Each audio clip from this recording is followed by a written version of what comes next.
हम तो अपने भाई चंद्रशेखर को देश का प्रधानमंत्री बनाएंगे। अच्छा। हाँ जी, बिल्कुल बिल्कुल पक्का। गरीबों की खुद ही है। थोड़ा पीछे।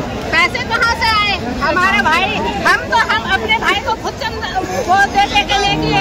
हम अपने भाई से हमने कह दिया चाहे हमारे बच्चे तो अब भाई चंद्रशेखर का ही पीछा है, तो हम कमाएंगे।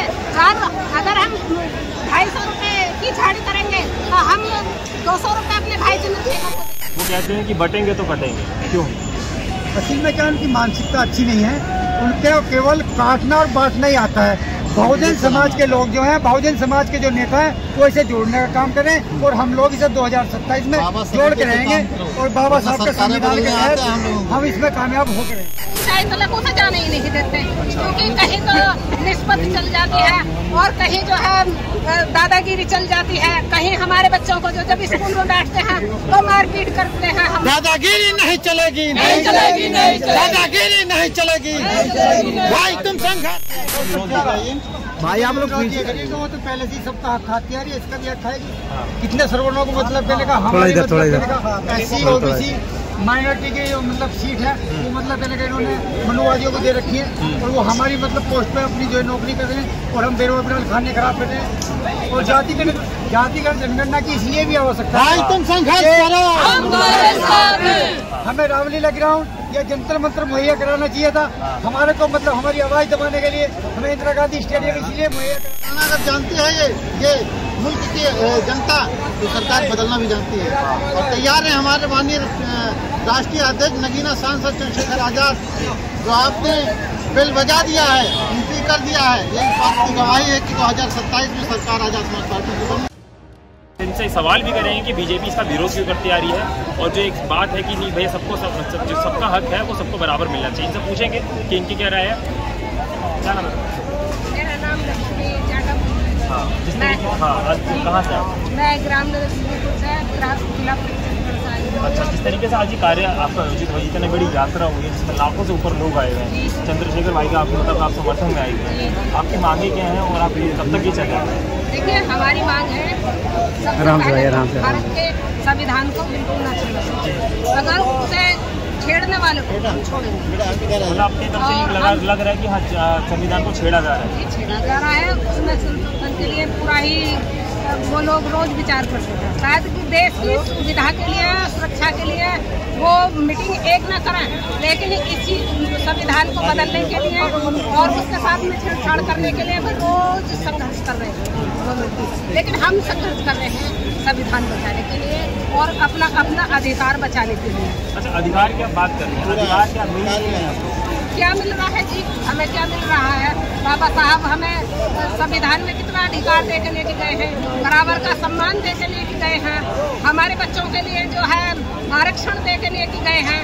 कि जो मतलब एक बात बताइए, आप किसी के पास में 50 बीघा जमीन है तो अगर उसका बेटा पढ़ेगा तो वो तो अच्छी तरह से कृषि के उसमें काम वो कर लेगा खेती। लेकिन जब मजदूर का बेटा पढ़ेगा या बच्ची पढ़ेगी तो पहले नंबर पर तो उसे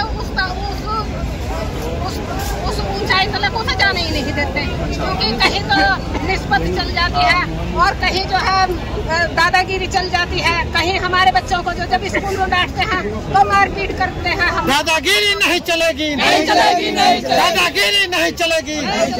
भाई तुम संघर्ष करो, चंद्रशेखर भाई संघर्ष करो, तुम्हारे साथ हैं। जातिगत जनगणना की जो बात हो रही है वो होनी जरूरी है। बिल्कुल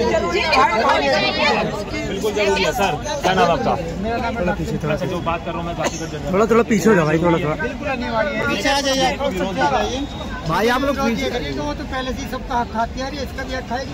कितने सर्वनों को मतलब देने का, हमारी SC OBC माइनॉरिटी की जो मतलब सीट है वो मतलब देने का इन्होंने मनुवादियों को दे रखी है और वो हमारी मतलब पोस्ट पे अपनी जो नौकरी कर रहे हैं और हम बेरोजगार खाने खराब कर रहे हैं। और जातिगत जनगणना की इसलिए भी आवश्यकता है। तुम संघर्ष करो, हमें रामलीला ग्राउंड या जंतर मंत्र मुहैया कराना चाहिए था।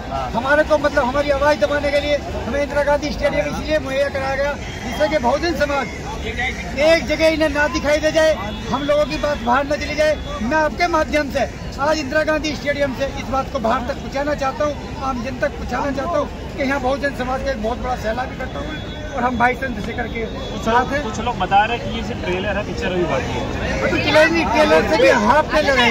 टीजर जिसको बोलते हैं 2027 में आप देखेंगे पूरी तरह से आजाद समाज पार्टी का राज होगा और जो एक घंटा बजाने वाले घंटा बजाने का ही काम करेंगे। अच्छा, योगी आदित्यनाथ का एक बयान आता है जब ये बात होती है जातिगत जनगणना को लेकर, वो कहते हैं कि बटेंगे तो कटेंगे, क्यों? असल में क्या उनकी मानसिकता अच्छी नहीं है, उनके केवल काटना और बांटना ही आता है। बहुजन समाज के लोग जो हैं, बहुजन समाज के जो नेता हैं वो इसे जोड़ने का काम करें और हम लोग इसे 2027 में जोड़ के रहेंगे और बाबा साहब के संविधान के तहत हम इसमें कामयाब होकर रहेंगे। क्या नाम है साहब? भाई जिला पंचायत सदस्य। अच्छा, जिस तरीके से कहा जा रहा है कि संविधान खतरे में है, क्या खतरे में सर संविधान इसलिए है कि देखिए अभी संविधान लागू है पूरी तरीके से, फिर भी मनमर्जी चल रही है और दबंगई चल रही है। सुप्रीम कोर्ट चला कौन रहा है? बिल्कुल दबंगई सरकारें चला रही है। थोड़ा सीधा जाना से भाई। आज अगर लाठी बीजेपी वालों के हाथ में है तो बीजेपी वाले दबंगई चला रहे हैं और बड़ी तेजी से दबंगई चला रहे हैं और ये हम SC ST OBC माइनॉरिटी लोग बर्दाश्त नहीं करेंगे।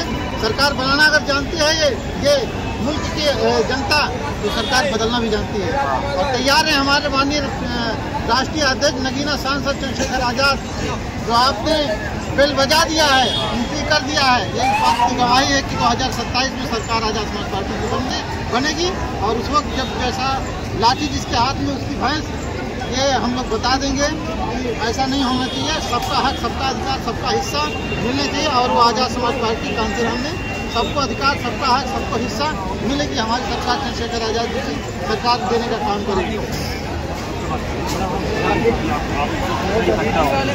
काफी लोग इसको बता रहे कि पैसा हमारी पार्टी तो गरीबों की खुद ही है। थोड़ा पीछे। पैसे कहाँ से आए? हमारे भाई हम अपने भाई को खुद वो देने के लिए किए। हम अपने भाई से हमने कह दिया चाहे हमारे बच्चे तो अब भाई चंद्रशेखर का ही पीछा है तो हम कमाएंगे। अगर हम 250 रुपए की झाड़ी करेंगे तो हम 200 रुपए अपने भाई चंद्रशेखर को देंगे और 50 रुपए का अपने बच्चों का खर्चा। आप ये कह रही है कि आपकी जो मतलब आप जिस तरीके से कमाएंगे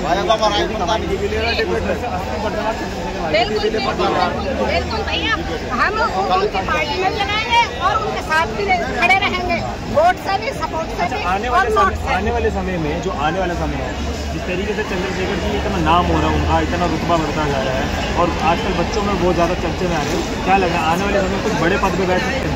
ये हम तो अपने भाई चंद्रशेखर को देश का प्रधानमंत्री बनाएंगे। अच्छा, हाँ जी, बिल्कुल बिल्कुल पक्का। और अब के भी वो अगर समर्थन में ना होता तो उसकी सरकार तो अब के ही गिर गई थी। और आने वाले समय में ये कह रहे हैं कि जो बीजेपी को समर्थन मिल गया है नीतीश कुमार और हाँ जी, उन्होंने भी देखे, नीतीश कुमार ने जी भी देख के नहीं दिया है कि किस पार्टी को समर्थन देना चाहिए।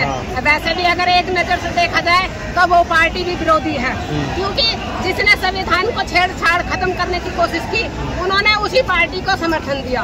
सबसे बड़ी वो भारत की नजर में बिल्कुल विरोधी है। भारतीय संविधान जिंदाबाद। महिलाओं ने भी अपना दबदबा दिखा दिया। जो बात है इस बारी जो जातिगत जनगणना है वो लागू होकर रहेगा। महिलाओं का ऊपर एकदम ऊपर हो चुका है। यानी हमारे चंद्रशेखर भाई को अगर हम 200 कमाएंगे तो उसमें से हम 180 उनको देंगे और बाकी 20 अपना खुद रखेंगे और पार्टी को पूरा तरीके से समर्थन करेंगे। आप लोग की क्या राय है कमेंट सेक्शन में बताइए। तब तक के लिए देखते रहिए आई न्यूज़।